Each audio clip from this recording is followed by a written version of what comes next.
Hamilton Hall stood tall and silent, its towering windows casting long shadows over rows of packed seats. Cameras blinked under the glow of overhead lights. Students leaned forward, murmuring. Some wore suits and ties, others hoodies and protest. Pins? It wasn't just a university lecture, it felt like a trial.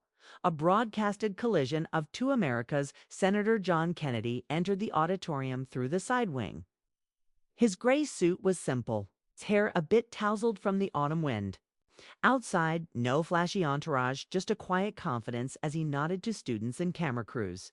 He looked like a man who knew how people underestimated him and used it to his advantage. Some in the crowd clapped politely. Others crossed their arms. A few students whispered, "Why him?" "And he's here to make us look dumb, Kennedy."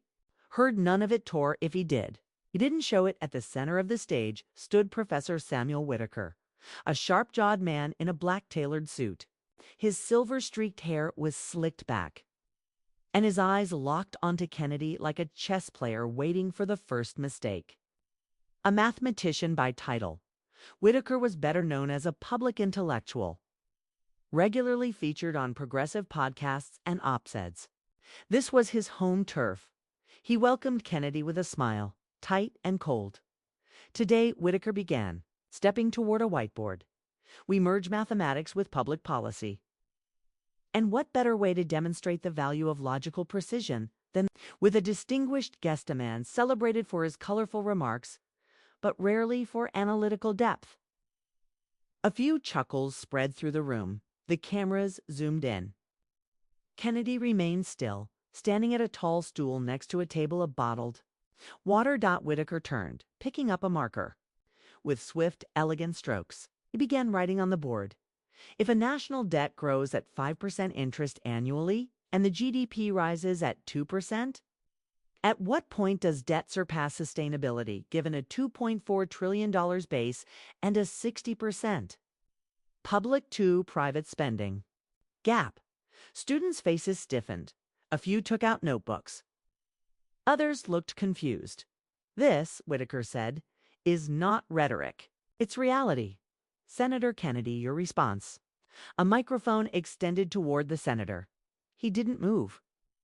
He didn't blink. The room was quiet, almost too quiet. One student whispered, "He's stuck." Another typed on their phone, already preparing a meme. The host shifted uncomfortably at her podium. Kennedy finally stood. He walked slowly to the board, picked up the marker, and stared at the numbers. Then he turned around. "This ain't a math problem," he said, voice low but steady. "It's a policy trap." A ripple went through the room. A producer in the back glanced at her control monitor. Whitaker narrowed his eyes. Kennedy didn't look smug. He looked focused. "You put a financial formula up here," he said, pointing to the board, "and you framed it like a math test. But it's not. You already know the answer. You built the question to make a policy decision look like a mathematical inevitability." He turned back to the crowd. 5% interest? Whose interest rate are we talking about? Who sets at the Fed or Wall Street? And that GDP growth? Are we factoring in inflation? Are we counting gig workers or just full-time employment? Students began to shift in their seats. "This formula doesn't measure truth," Kennedy said, marker still in hand. "It hides power behind complexity. And power, when it gets dressed up in numbers, starts lying with confidence." Whitaker cut in, voice sharper now. "So you refuse to engage with the mathematics?" Kennedy smiled lightly. "I'm engaging, Professor, just not playing on a tilted table." He stepped toward the board and underlined the phrase public to private spending gap. "You're telling this room that spending 60% of our money through public systems is unsustainable. But when did that become an equation? Who decided 60 was a crisis? What about the wars we fund, the tax loopholes, the subsidies for billion-dollar industries?" He let the silence sink in. "This question doesn't test my knowledge," he said, turning to Whitaker. "It tests how much I'm willing to pretend this is just mathin', not politics dressed up in decimals. A few students clapped softly. Whitaker's jaw tightened. Kennedy capped the marker and placed it down. He returned to his stool, leaned forward, and looked out across the room. "You invited me here expecting a soundbite," he said, "but what you got is a spotlight." Whitaker tried to smile, but it didn't reach his eyes. The cameras zoomed in tighter. The moderator glanced off stage for the next cue. And the audience, once confident of Kennedy's defeat, sat stunned. No one had expected this. Not from the man with the southern drawl and the swamp metaphors. As the host cleared her throat to move to the next segment, Kennedy leaned back and whispered just loud enough for the microphone to catch. "Your math might be clean, Professor, but your politics are showing." The room stayed silent. The next part wasn't about equations anymore. It was about what came after Silent Sand, who would break it first, for a full 5 seconds after Senator Kennedy sat down. The room stayed frozen. The moderator blinked as if waking up from a trance. Cameras kept rolling, capturing every flicker of reaction. Professor Whitaker didn't move. He stood stiffly at the whiteboard, one hand still holding the marker, the other clenched just tight enough to show his discomfort. Finally, the moderator cleared her throat and smiled too brightly. "Well," she said, "that was unexpected." Some in the audience laughed nervously. Others just stared at Kennedy, now sitting comfortably, adjusting his sleeve like he was about to order a coffee. Not just dismantle a public challenge. Whitaker tried to regain his footing. He turned back to the board and quickly erased part of the equation, writing a new line beneath it. "Let's move to something more grounded," he said sharply. "Suppose the government proposes a stimulus package of $1 trillion, allocated over 10 years, intended to reduce poverty by 15%. Can you, Senator, show us how your economic ideology translates into actual numerical results?" Kennedy stood again, this time slower. He didn't touch the marker. "Let me ask you something first," he said. 15% reduction in poverty sounds nice on paper. But who defines poverty? Whitaker opened his mouth to speak, but Kennedy didn't wait. The federal line, the urban average. The single mother with 2 kids living in Baton Rouge who still can't afford groceries after rent. The audience grew quieter again. Kennedy looked at the board, hands folded in front of him. "You see, when politicians want to look helpful, they talk in percentages. But real people don't live in percentages. They live in choices by food or medicine, pay the light bill or the school fee." He took a step toward the front of the stage. "This isn't about how smart our calculators are. It's about what our priorities are. And math can't answer that question. Only values can." Professor Whitaker responded quickly, this time with a trace of frustration. "Senator, with all due respect, that sounds like deflection. Numbers matter. Outcomes matter?" Kennedy nodded. "They do, which is why I'm asking, how do we define success? A 15% reduction in poverty might look good in a press release. But if families are still going bankrupt from a single ER visit, what are we really solving?" The moderator stepped in again. "We have a surprise guest joining us live," she said, her voice now smoother, rehearsed. "Please welcome Chief Justice John Roberts, joining remotely from Washington." Gasps rose from the audience. Whitaker stiffened. Kennedy didn't move. A giant screen flickered on. Roberts appeared behind a mahogany desk, framed by American flags. His face was unreadable, lips tight, eyes calm. "Good evening, Senators," Professor Roberts said.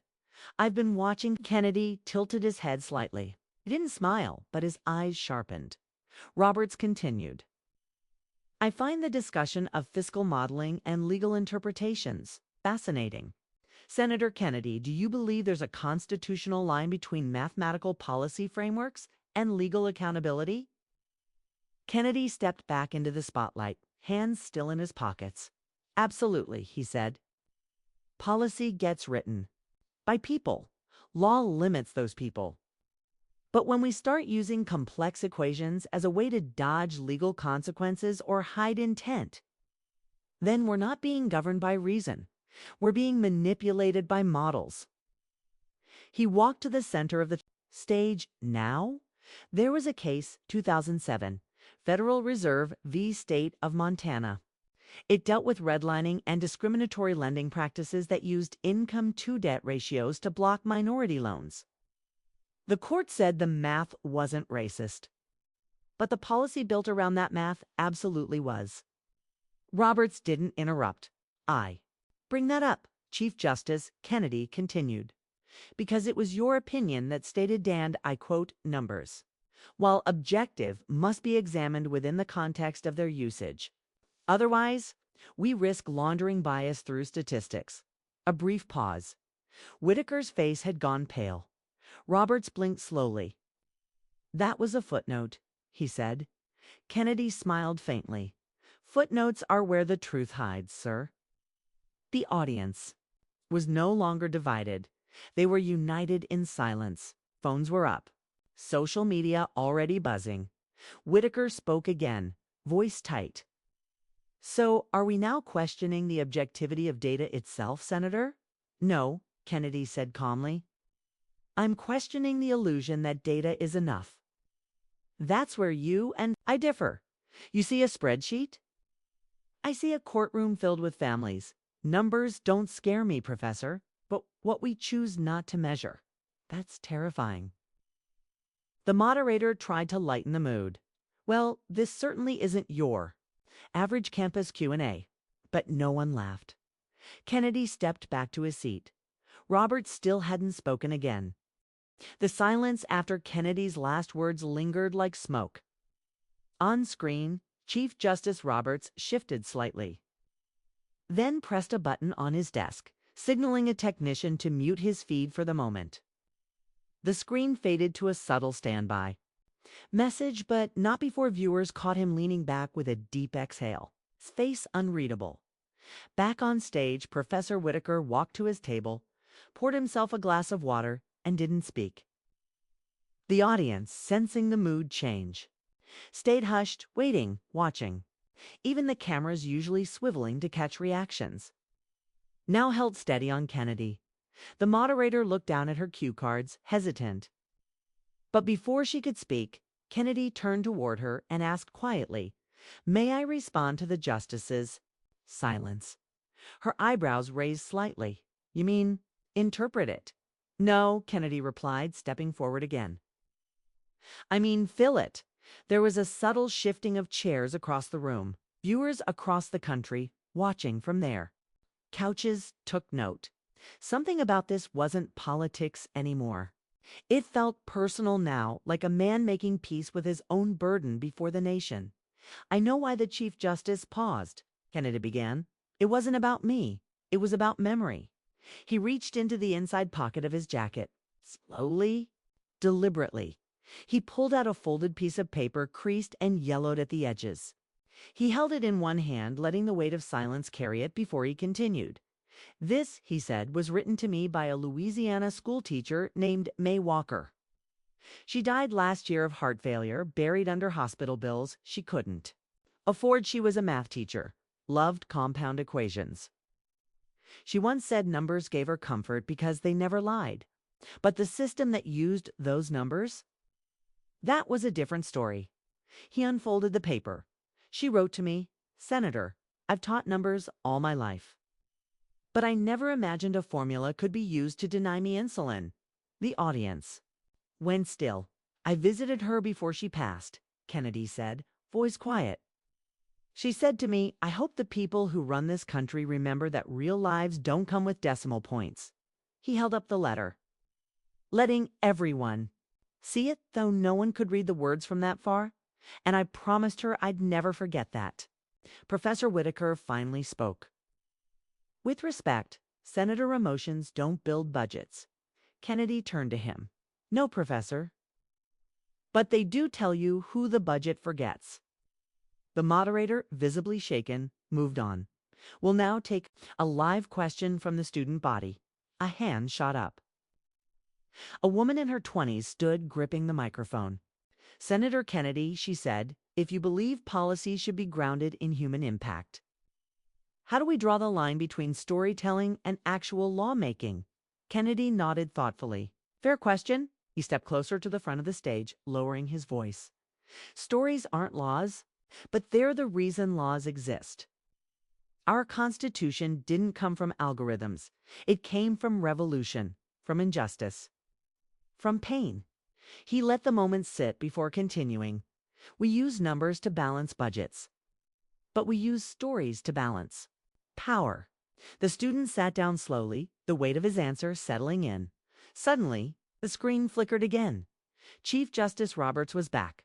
I would like to offer a clarification, said. Voice slow but precise. The court doesn't ignore emotion, Senator, but it must translate it into enforceable standards. Kennedy didn't interrupt. Roberts continued. That 2007 case you referenced, Diaz, I wrote that footnote. And yes, I believed then, as I do now, that weaponized data is a danger to democracy. The room stayed quiet. Roberts leaned forward slightly. But your interpretation just now? I confess I hadn't expected it. Nor had I prepared for how deeply it still applies. The camera cut to Kennedy. Kay nodded once, respectful. The screen faded again, and the moderator's voice cracked slightly as she tried to steer the discussion back. But it was too late. The courtroom, the university, and the audience at home all felt it. Something irreversible had just happened.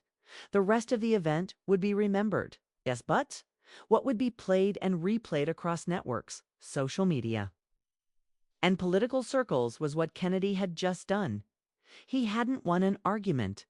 He'd reframed the entire debate, and now all eyes turned to Professor Whitaker, still standing behind the podium. Marker in hand, with a board full of formulas behind him that suddenly seemed irrelevant. Whatever he said next would either salvage his position or cement Kennedy's as the unexpected master of the moment. The floor was his, and yet, for a few unbearable seconds, he said nothing. Professor Whitaker finally spoke. But his voice wasn't sharp anymore. It was measured, careful like a man calculating risk, not solving a formula. Senator Kennedy, he began, I did not come here to be humbled. But I recognize when a moment calls for reflection. Kennedy didn't gloat. He stood still, arms folded, waiting not triumphantly, but quietly, like someone who had seen this before. Whitaker stepped away from the whiteboard. He set down the marker with a soft click and turned to face the full crowd for the first time, not just the cameras, not just the senator. I've spent 3 decades teaching the power of logic, numbers, facts. I still believe in them, Whitaker said. But I also believe today reminded me of something I buried long ago. He glanced at Kennedy. That policy isn't a puzzle to be solved. It's a fight to be earned. Some students in the audience clapped slowly, cautiously. Others watched, stunned, as the professor did something no one expected. He nodded at his opponent. Kennedy nodded back. The respect between them was fragile, but real. Then the moment shattered. A hand went up in the back. It wasn't a student. It was a man in a gray suit. Nobody had seen him enter. The moderator frowned, sir. We're not, but the man already had a microphone in hand. Security hesitated. Something about his presence, said official. My name is Carter Reeves, he said, his voice cold and even.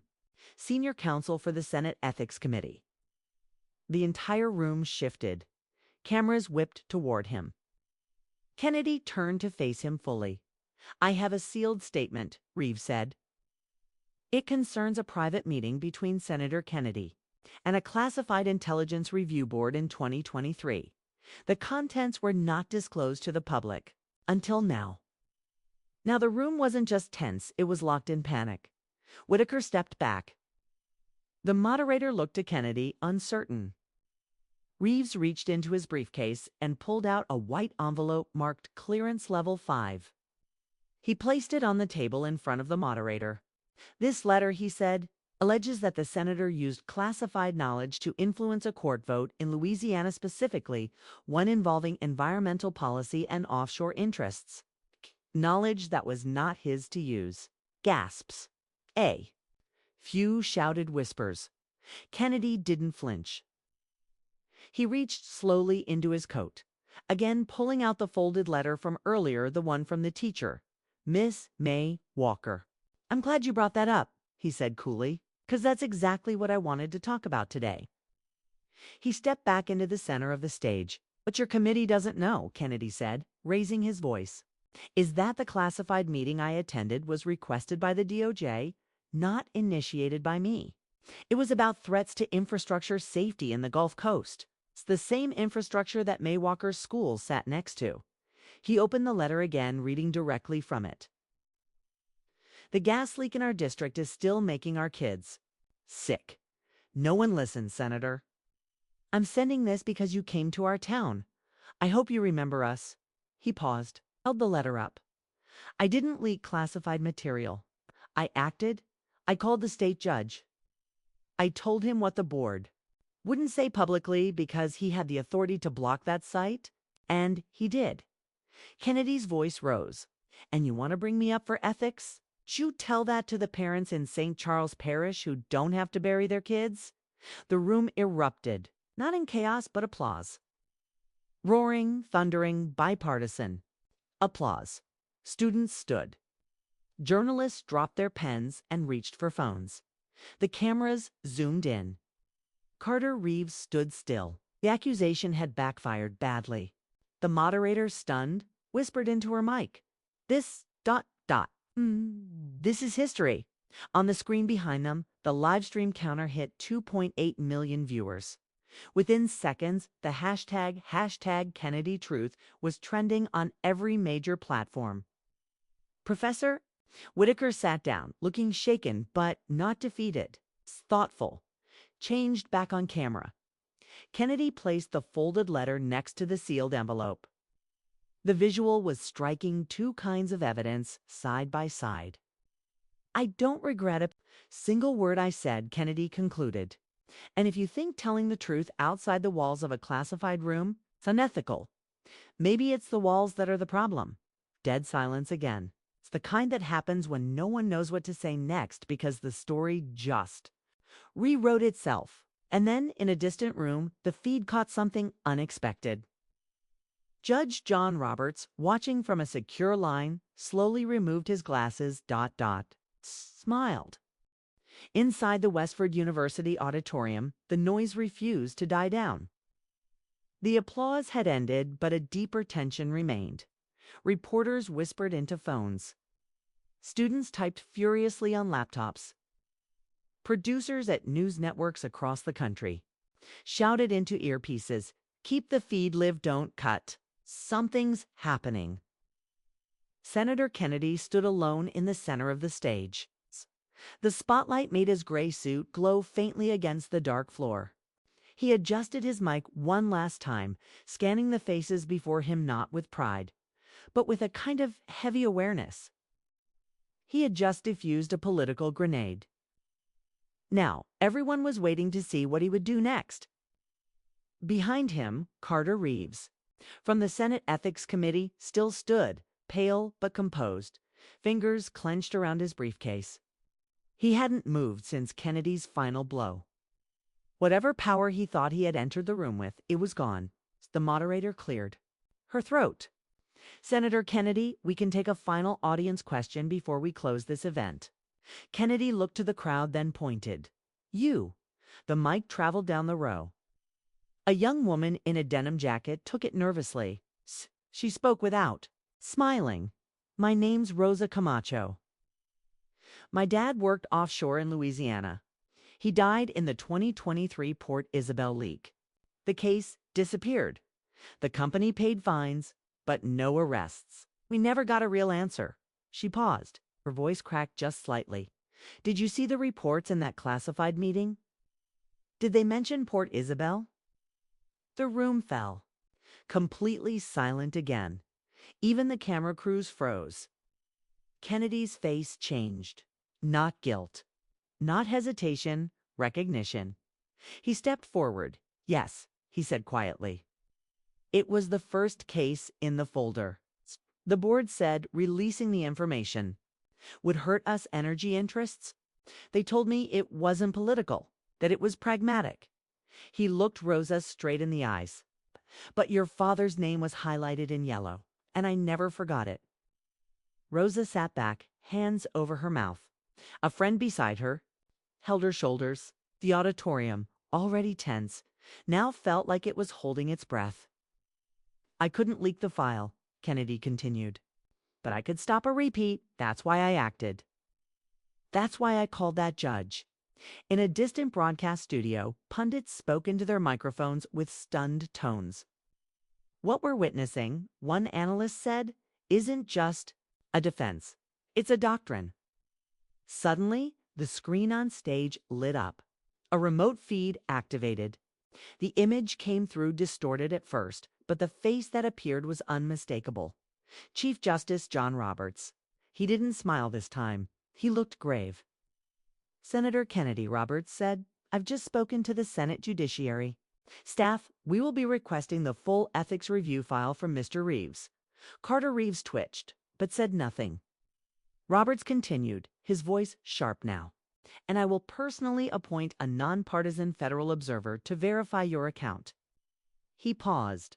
But for now, I want to say this to the American public.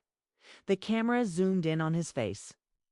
Our courts are built on the foundation of transparency and ethics. We must never punish someone for defending the public's right to truth, especially when others chose silence. The screen cut out. And just like that, the momentum of the entire country shifted.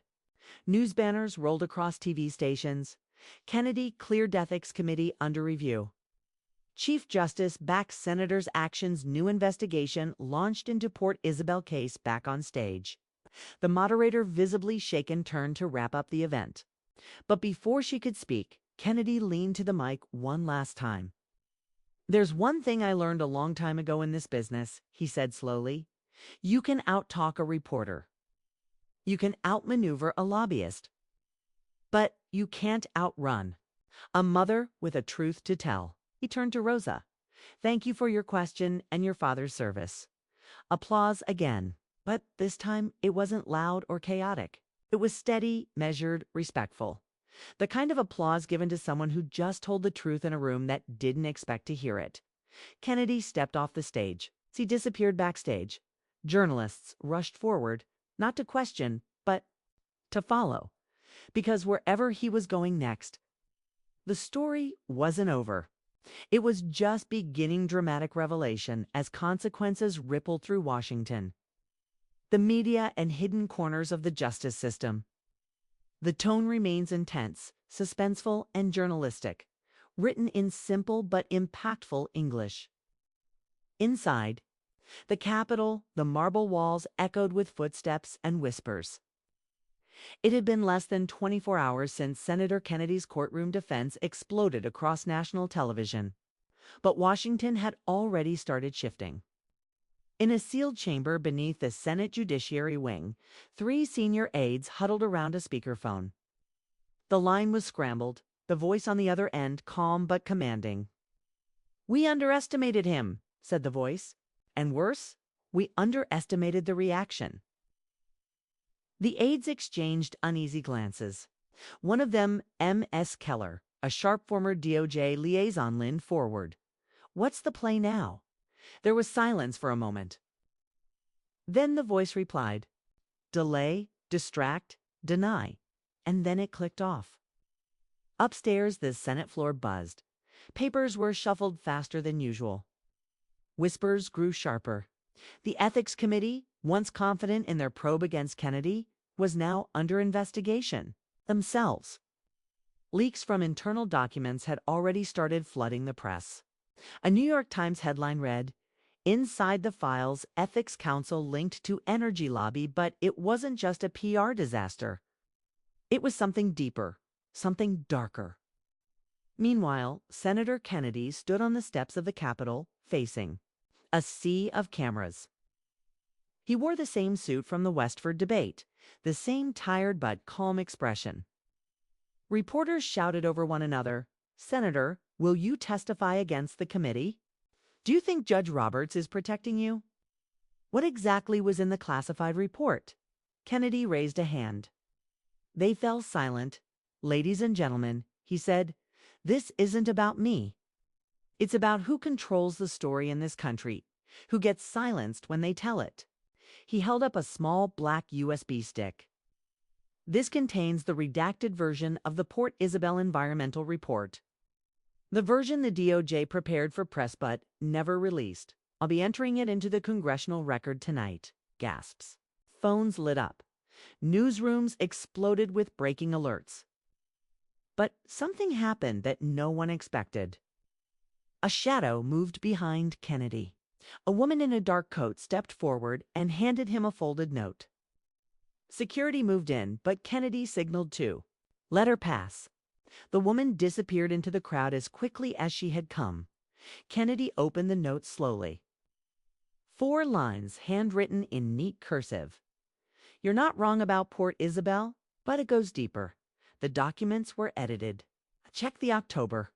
Memo draft, look for initials. J.A." They erased the casualty data. Kennedy's expression changed only slightly.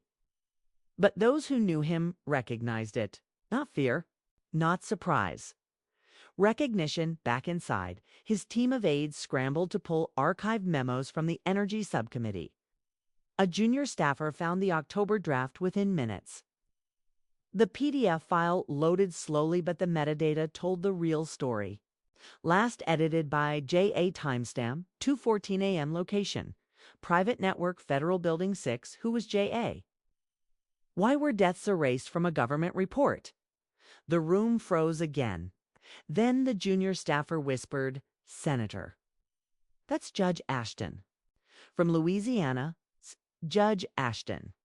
A known environmental court figure. Respected, untouchable, until now. Kennedy took the information and disappeared into his office. For 15 minutes, no one saw him. The phones rang unanswered, but at precisely 8 p.m., he returned. He walked straight to the chamber floor with the memo and inserted it into the congressional record digitally and physically. C-SPAN aired it live. No spin, no filters. The paper trail was now public. On television, commentators didn't even know how to react. "He's not just exposing negligence," one anchor said. "He's drawing a direct line from energy policy to judicial corruption." Outside the Capitol, protests had begun, but they weren't what anyone expected. It wasn't left versus right. It was survivors from Port Isabel. Former whistleblowers, families from Gulf Coast towns. Workers who'd been silenced. They held signs with faces, names, timelines. They didn't chant, they just stood. One protester held a sign that read, "We knew." He said, "I.T." The FBI issued a short statement that evening. "We are reviewing the documents released by Senator Kennedy. Any evidence of data suppression or tampering will be treated as a federal offense." That night, in the middle of it all, Kennedy sat quietly at his desk. No camera, no mic, just a phone call. He dialed Rosa Camacho. She picked up after one ring. "You were right," he said. "It's not just about what happened. It's about who kept it hidden." She didn't say anything for a while. Then finally, she whispered, "What happens now?" Kennedy leaned back, staring at the Capitol dome glowing through his window. He answered without hesitation, "We go to court." A courtroom in Washington had never felt like this. It wasn't the Supreme Court or even a grand federal chamber, but for the first time in years, the entire legal system felt like it had stopped and turned to listen. Outside, a line of news. Vans stretched around the block. Protesters stood shoulder to shoulder with journalists, not shouting, just watching. Some held signs. Others held silence. Inside the courtroom, Senator John Kennedy sat at the witness table, not as a defendant, but as a reluctant key. He looked different today. No podium, No suit jacket. Just a gray vest and sleeves rolled up. His eyes were calm, but they carried the weight of what he knew. At the judge's bench stood a figure no one expected to see in this kind of hearing: Chief Justice John Roberts. This wasn't an official Supreme Court case, but Roberts had volunteered after the Ethics Committee scandal to personally oversee the truth review. It was symbolic, and everyone knew it. Roberts tapped the gavel once. Let's begin. Across from Kennedy sat Judge Ashton, the man who had once signed off on the Port Isabel disaster report, the initials J.A., that were found on the redacted files. He was surrounded by lawyers, but somehow still looked alone. Kennedy was called first. State your name. Senator John Neely Kennedy. And why are you here today? Kennedy took a deep breath, then spoke into the microphone. Because someone erased the truth, he said. And they thought nobody would care enough to go looking for it. The courtroom stayed silent. He pulled out the printed October memo, the one where casualty data had been removed. Then another folder, the signed original draft showing 14 names, 14 workers. He continued, his voice steady. Erased. Not because they didn't matter, but because they made the cleanup look too expensive. He turned to Ward.